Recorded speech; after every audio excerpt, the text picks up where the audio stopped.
Schedule K-1 on H&R block explained. Navigating tax forms can be complex, especially when it comes to reporting pass-through income from partnerships or S corporations. Schedule K-1 is a crucial document used to report these incomes to shareholders and partners in such entities.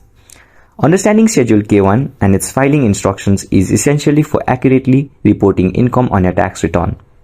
In this guide, we'll explain Schedule K-1 on H&R block, focusing on its purpose, different versions, and what you do with the form once received. Schedule K-1 is a tax form used to report pass-through income to shareholders or partners in a certain business entities.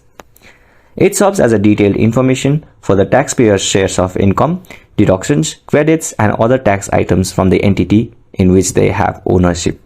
There are two kinds of Schedule K-1. They are Form 1065 and 1120S.